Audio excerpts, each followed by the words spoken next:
बिस्मिल्लाहिर्रहमानिर्रहीम। अस्सलाम वालेकुम नादरीन, आप यूट्यूब चैनल देख रहे हैं। मैं इमरान खान हूँ। अच्छा, इससे पहले कि मैं ये वीलॉग बाकायदा शुरू करूँ, बहुत सारी चीज़ें आपके साथ मैंने शेयर करनी है। ख़ास तौर पे आपको बताना है कि धांधली किन तरीक़ों से की जाएगी और इन तरीक़ों से बचने के लिए आप क्या कर सकते हैं। लेकिन पहले मरीम नवाज़ साहिबा ने क्योंकि मेरे बारे में जिक्र किया है तो मैं ज़रा जवाब उनको दे लूँ, और बहुत ज़रूरी है। एक सहाफ़ी पकड़ा गया, उसको सहाफ़ी नहीं कहना चाहिए। वो सहाफ़ी होता तो मैं उसके साथ खड़ी होती। देखिए, एक ख़ानदान पाकिस्तान में पकड़ा गया था। वो पाकिस्तान के पैसों को चोरी कर रहा था और उनको सियासतदान या लीडर नहीं कहना चाहिए। उन्होंने पूरी दुनिया में पाकिस्तान की बेइज्जती करवाई। अगर वो लीडर्स होते और चोर और पाकिस्तान के अंदर फ्रॉड ना करते, चोरी ना करते, तो मैं उनके साथ खड़ा होता। ये बिल्कुल ठीक बात है। अब मरीम नवाज़ साहिबा वो खातून है जो सबको सर्टिफिकेट बांटती हैं। यानी मरीम नवाज़ साहिबा ने कुछ अर्सा पहले हमें बताया कि आर्मी चीफ कैसा होना चाहिए, ये उन्होंने बताया था। आप सबको याद होगा, उन्होंने कहा कि आर्मी चीफ में ये क्वालिटीज़ होनी चाहिए और इस तरीके का आर्मी चीफ होना चाहिए। फिर मरीम नवाज़ साहिबा ये बताती हैं कि जज कैसा होना चाहिए। अदलिया के बारे में उनकी बड़ी अच्छी राय आती है। वो बताती हैं जज कैसा होना चाहिए, मुख्तलिफ चीज़ों के बारे में अपनी राय देती हैं और सर्टिफिकेट जारी करती हैं। अब वो ये कह रही हैं कि सहाफ़ी कैसा होना चाहिए। ये वो खातून कह रही हैं जो ज़िंदगी में खुद कुछ नहीं कर सकी। इनकी जो टोटल इजाद है ना अपनी ज़िंदगी में, वो झूठ है। मेरी लंदन तो क्या पाकिस्तान में कोई प्रॉपर्टी नहीं है। मरीम नवाज़ कैलिबरी फॉन्ट बनने से पहले इस्तेमाल कर दिया, कौन है? मरीम नवाज़। मेरे पास वीडियोज़ हैं बड़े अहम लोगों की, कौन ब्लैकमेल कर रहा है? मरीम नवाज़। मेरे पास ऑडियोज़ हैं जो रेलिवेंट रहेंगी और बड़े अहम लोगों की हैं, कौन कह रहा है? मरीम नवाज़। पहले कहा कि मेरे अब्बू बहुत बीमार हैं, बाद में कहा कि अगर गारंटी मुझे मिल जाए तो मैं शाम को ले आऊँ। अब अपनी हुकूमत है, पता नहीं किन से इन्होंने गारंटी लेनी है, और यानी हर तरह का झूठ इन्होंने बोला। और अब वो ये कह रही हैं कि वैसे मेरे लिए तो बड़ा ऑनर है कि मुझे सर्टिफिकेट कम से कम सहाफ़ी होने का इस खातून से नहीं मिला जिनके झूठों के ऊपर पूरी एक किताब लिखी जा सकती है, बिल्कुल लिखी जा सकती है। और ये वो खातून है कि इनके वालिद ने जो इनको बनाना चाहा, ये वो कभी नहीं बन पाई। यानी इनके वालिद वज़ीर आज़म थे, उन्होंने अपना पूरा असर रसूख और सिफारिश और अपनी ताकत इस्तेमाल की, लेकिन वो अपनी बेटी को डॉक्टर नहीं बना पाए। यानी आउट ऑफ द वे जाके हर तरह की सिफारिश करके जोर ज़बरदस्ती लगा के अपनी बेटी को डॉक्टर बनाना था, ये खातून फिर भी डॉक्टर नहीं बन पाई। जो ज़िंदगी में कुछ खुद नहीं बन पाई और सारी ज़िंदगी इस बात के ऊपर गुजार दी कि मेरे बाप ने जो किया है उसको मैंने खाना है। वो सेल्फ मेड आदमी को ना कभी समझेंगी ना इनको पता चलेगा। ज़िंदगी में कभी मेहनत करनी पड़े, ज़िंदगी में कभी धूप में काम करना पड़े, ज़िंदगी में कभी बाहर निकलकर दुनिया का सामना करना पड़े, तो तब पता चले कि ज़िंदगी कैसे गुजरती है। बाप के माल के ऊपर अय्याशी करना, सियासत करना, बनी बनाई पार्टी को आगे चलाना, ये सभी कर लेते हैं। किसी को भी आप कह लें नकम्मे से नकम्मा बंदा या बंदी ये काम कर लेंगे। बहरहाल सर्टिफिकेट मरीम नवाज़ का तो बिल्कुल नहीं चाहिए और सहाफ़त का सर्टिफिकेट तो बिल्कुल ही नहीं चाहिए इनसे। अब आ जाए महंगाई के इशू के ऊपर। महंगाई मजीद बढ़ गई है जी, लेकिन मरीम नवाज़ ने कहा कि बड़ी अच्छी नींद आई उनको रात को, और बड़ी सुकून की नींद आई। जब पेट्रोल की कीमत कम हुई तो बड़ा उनको इत्मीनान और सुकून मिला। यार, लोगों को बेवकूफ़ समझते हैं। 100 रुपये पेट्रोल की कीमत बढ़ा के 18 रुपये कम करके एहसान अजीम कर दिया पाकिस्तान के ऊपर। और ऐसे ऐसे पाकिस्तान में मिरासी मौजूद हैं जिन्होंने सारी रात तबले के ऊपर नाचते रहे कि जी पेट्रोल कम हो गया, कीमत कम हो गई, कीमत कम हो गई। और भाई 100 रुपये इन्होंने ज़्यादा की, और कम कितनी की? 18 रुपये कम की। 82 रुपये अभी भी इनके ऊपर सरप्लस है। यानी 82 रुपये अभी भी इनके सर के ऊपर है कि इन्होंने कौम के ऊपर 82 रुपये का बोझ डाला हुआ है। इमरान खान साहब पेट्रोल खरीदते थे 125 रुपये से 130 रुपये के बीच में, यानी 125 से 130 डॉलर फी बैरल का इमरान खान साहब पेट्रोल खरीदते थे और बेचते थे 150 रुपये से कम का लीटर। ये लोग लगभग 95 रुपये से भी कम का ये डॉलर का ये बैरल खरीद रहे हैं। यानी इमरान खान से 30% सस्ता पेट्रोल ये खरीद रहे हैं और बेच कैसे रहे हैं? दुगनी कीमत के ऊपर। यहां से आप अंदाजा लगा लेंगे कौन सा रिलीफ है जो उन्होंने पब्लिक को दिया जिसके ऊपर इनको नींद आ रही है। तो ये सब झूठ है, फ्रॉड है और वही तजर्बे हैं जो ये हमेशा करते रहे हैं। अब कंपेन जो है वो इलेक्शन की ख़त्म हो गई है। जिस वक्त आप ये वीलॉग सुन रहे हैं, अब सिर्फ वोटिंग होना बाकी है। इलेक्शन डे के ऊपर जो जितना अच्छा परफॉर्म करेगा वो उतने अच्छे नताइज उसको मिल जाएंगे।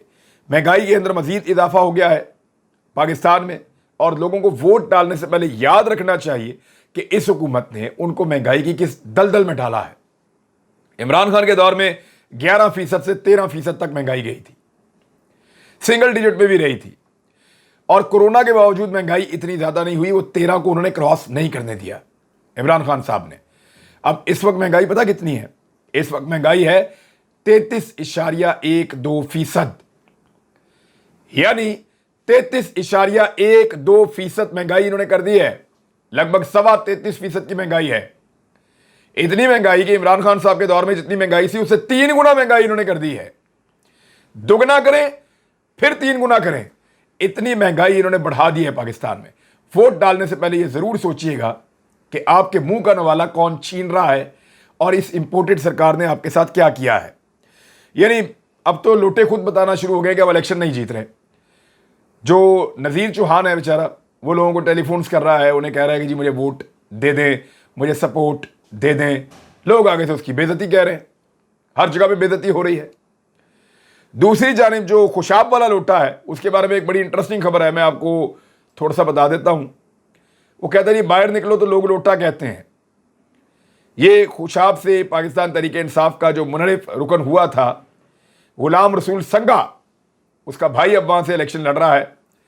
उसने कहा कि पंजाब के ज़िमनी इलेक्शन के सिलसिले में आप लोग मुझे साहब कह के बुलाते हैं, बाहर निकलो तो लोग लोटा कहते हैं। अब आप लोग बताएं क्या मैं साहब कहलवाने के लिए रह गया हूँ या मुझे लोटा कहा जाए? तो ये इस तरह का उसके वीडियो भी सामने आई हुई है, और वो अपने भाई गुलाम हैदर संगा को जो है वो नून लीग के टिकट पे इलेक्शन लड़वा रहा है। ये सूरत हाल हो चुकी है लोटों की, और ये खुशाब से है। और मैंने आपको पहले बताया था कि खुशाब की सीट के ऊपर PMLN किसी सूरत इलेक्शन नहीं जीत सकती। लाहौर के अंदर बहुत भी अगर मार्का मारे तो 2 सीटें जीत सकते हैं। शेखुपुरा में नून लीग का कारकुनी वोट डालने को तैयार नहीं है। फैसलाबाद, रावलपिंडी, खुशाब, भक्कर के अंदर मुकाबला करेगी पाकिस्तान तहरीक इंसाफ और PMLN। मुकाबला कहाँ कहाँ पे होगा? मुकाबला होगा मुल्तान में, मेरी नज़र में मुल्तान में, चीचावतनी में, साहिवाल में, भक्कर में, और एक मुकाबला होगा मुजफ्फरगढ़ में। ये 5 हलकों के अंदर सख्त मुकाबला हो सकता है। बाकी जगहों के ऊपर पाकिस्तान तहरीक इंसाफ तगड़ी है। लाहौर में एक हल्के पे मुकाबला होगा 158 पे, ये 6 हल्के हो गए, क्योंकि जो 168 है वहां पे अगर पब्लिक निकली और टर्नआउट बहुत ज्यादा हुआ तो तहरीक इंसाफ जीत जाएगी, अगर टर्नआउट कम हुआ तो PMLN जीत जाएगी। PMLN या बाकी जमातें जो लोग पाकिस्तान में धांधली करते हैं, वो एक्चुअली धांधली करते कैसे हैं? ये कुछ 15 पॉइंट्स हैं, मैं आपके सामने रख देता हूं। नंबर 1, ये मुखालिफिन के वोटों को हासिल करने के लिए उनके शनाख्ती कार्ड जब्त कर लेते हैं और इंतखाबात के दिन वापस करते हैं। मिसाल के तौर पे लोगों को पैसे देते हैं, उनका ID कार्ड ले लेते हैं। जिन पे इनको शक हो कि ये बाद में ID कार्ड अगर इनको देंगे भी तो ये हमें वोट नहीं देंगे, तो उनका ID कार्ड इलेक्शन के बाद उनको देते हैं, और कईयों को उस दिन देके अपने नाम का वोट डलवा लेते हैं अपना। फिर जो लोग फौत हो चुके होते हैं, इनका इंतकाल हो चुका होता है, उनके वोट PMLN या बाकी जमातें, रवायती पाकिस्तान की पुरानी पॉलिटिकल पार्टीज है या ऐसे लोग जो हैं, वो जो इंतकाल कर चुके होते हैं लोग, उनका वोट डलवा देते हैं। जो मुखालिफ वोट होते हैं उनको दूसरे हलकों में शिफ्ट कर दिया जाता है। यानी एक हल्के में इलेक्शन हो रहा है, यहाँ पे अगर 5000 मुखालिफ उम्मीदवार के वोटों को वहाँ से निकाल दें तो मुखालिफ उम्मीदवार के 5000 वोट कम हो जाते हैं। चौथा तरीका यह है कि जो फैक्ट्रियाँ होती हैं उस इलाके में, उनके मुलाजमीन के नाम वोटर लिस्टों में शामिल कर दिए जाते हैं और फैक्ट्री मालिकान से दबाव डलवाकर ये वोट भी कास्ट करवाए जाते हैं। एक से ज़्यादा शनाख्ती कार्ड का इस्तेमाल भी किया जाता है, यानी लोगों को ज़्यादा शनाख्ती कार्ड बनवा दिए जाते हैं और वो एक और फिर दूसरा और इस तरह वो वोट डालते हैं। ये पुराना एक तरीकाकार है, अब तो ये उस तरह नहीं हो सकता, लेकिन अभी भी इसकी कुछ सूरतें जो है वो मौजूद हैं। यानी यहाँ वोट डाल दिया, जाके वहाँ भी वोट डाल दिया, और अलग अलग तरीके से मुख्तलिफ एड्रेस लिखे हुए हैं तो वो बंदा वोट डालता चला जा रहा है। पैसों के जरिए वोट को खरीदना ये एक बड़ा नॉर्मल तरीका है। मोटरसाइकिल दे दीजिए 10 वोटों के ऊपर, गाड़ी दे दीजिए 200 वोटों के ऊपर या 100 वोटों के ऊपर। तो इस तरीके से ये चीज़ें जो हैं वो बांटते हैं और उसके बदले में वोट खरीदते हैं। पटवारियों के जरिए और पुलिस के जरिए से लोगों को राग़िब करते हैं कि आप यहां वोट डालें, क्योंकि इन दो इदारों का इन्फ्लुएंस देहाती इलाकों में बहुत ज़्यादा होता है, शहरों में भी होता है। तो ये जो दो इदारे हैं, पुलिस और पटवार खाना महकमा माल, इनके दबाव के जरिए से भी वोट काबू करने की कोशिश की जाती है। इलाके में दहशत फैला देते हैं, यानी जिस इलाके में इलेक्शन हो रहा है वहां ऐसी दहशत फैला देते हैं कि जो लोग खुलकर सामने आना चाहते हैं वोट डालने के लिए, वो खुलकर सामने आने से डरते हैं। जिस पोलिंग स्टेशन के ऊपर मुखालिफ उम्मीदवार को ज्यादा वोट पड़ने की उम्मीद हो, मिसाल के तौर पे एक पोलिंग स्टेशन है, वहां पे दो उम्मीदवार खड़े हैं, तो एक उम्मीदवार को वहां पे 100 में से 80 वोट पड़ने और दूसरे को 20 पड़ने, तो वो जो जिसको 20 पड़ने ना, वो वहां पे इतनी लड़ाई करेगा कि शाम तक वोट ही टोटल 50 पड़ेंगे। यानी वो सुबह से शाम तक इतनी लड़ाई करेगा कि 100 वोट कास्ट ही ना हो, 50 वोट कास्ट हो, तो जो मेरा 20 है वो मुझे मिल जाए और उसके 30 हो जाए। यानी दूसरे उम्मीदवार के वोट कम करने के लिए पोलिंग का जो अमल है उसको स्लो किया जाएगा।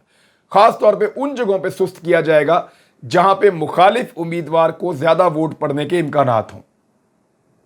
पोलिंग के नताइज में भी टैंपरिंग की जाती है, बार बार की जाती है, और ये काम ज्यादातर जो किए जाते हैं, मैं 11वां नुक्ता आपको बता रहा हूं कि खवातीन पोलिंग स्टेशन के ऊपर, जो खवातीन के पोलिंग स्टेशन हैं, वहां पे ज्यादा धांधली की मनसूबाबंदी होती है और ज्यादा धांधली की जाती है क्योंकि खवातीन को ज्यादा उसका इदराक नहीं होता और ये बड़ी चालाकी से वहां पे गेम डालते हैं। खवातीन ज़्यादा वोट डालने के लिए आती भी नहीं है पाकिस्तान में, तो उनके वोटों को किस तरीके से 2 नंबर तरीके से डाला जाता है वो ये सब यहाँ होता है। मुखालिफिन के पोलिंग एजेंट्स को जो फार्म 14 दिए जाते हैं उनके ऊपर बाद का दस्तखत नहीं किए जाते, ये भी एक बड़ी तरकीब है। बैलेट बॉक्स को बदल दिया जाता है, यानी पहले से बैलेट बॉक्स तैयार किया हुआ होता है, उसके अंदर वोट बहुत सारे डाले हुए होते हैं और नज़रें बचा के बैलेट बॉक्स ही बदल देते हैं। उसके अंदर सबके वोट निकलते हैं बाद में और ज़्यादा वोट निकलते हैं उसके जिस पार्टी ने वो बैलेट बॉक्स बदला हुआ होता है। 14वां नुक्ता ये होता है कि ये आरओज और इलेक्शन कमिश्नर की मिली भगत से नतीजे में तब्दीली कर देते हैं। प्रिसाइडिंग ऑफिसर्स को भी साथ मिला देते हैं, पोलिंग स्टाफ को भी साथ मिला देते हैं और आरओज और इलेक्शन कमीशन की मिली भगत से नतीजे ही तब्दील कर देते हैं। और इसमें एक और काम किया जाता है, जो मुखालिफ उम्मीदवार है उसके जो पोलिंग एजेंट हैं उनका पता पहले करवाया जाता है, कौन कौन किस किस पोलिंग स्टेशन पे जा रहा है, तो उनको भी खरीदने की कोशिश की जाती है और बाद औक़ात खरीद लिए जाते हैं कि आपने खामोशी से बैठना है, हम वहाँ जो मर्जी अंदर करते रहें। और आखिरी एक और जो इनका हरबा है इलेक्शन में धांधली का, वो ये है कि जहाँ ज़रूरी महसूस होता है नतीजे को मुतनादे बनाने के लिए गलत उम्मीदवार के जीतने का ऐलान कर देते हैं। जी वो जीत गया, रोला डाल देते हैं, बाद में कहते नहीं ये जीत गया, वो जी नहीं, अब पहले तो वो जीत रहा था, अब ये कैसे जीत गया, तो एक झूठ मूठ का रोला डाल के एक फिजा क्रिएट कर देते हैं ताकि इलेक्शन ही पूरा का पूरा मुतनाज़े हो जाए। एक और खबर है जी, बल्कि 2 खबरें हैं, मैं आपको पढ़ के बता देता हूं, खबर बहुत इंपॉर्टेंट है। सलमान शहबाज 16 अरब रुपए की मनी लॉन्ड्रिंग केस में इश्तिहारी करार दे दिए गए।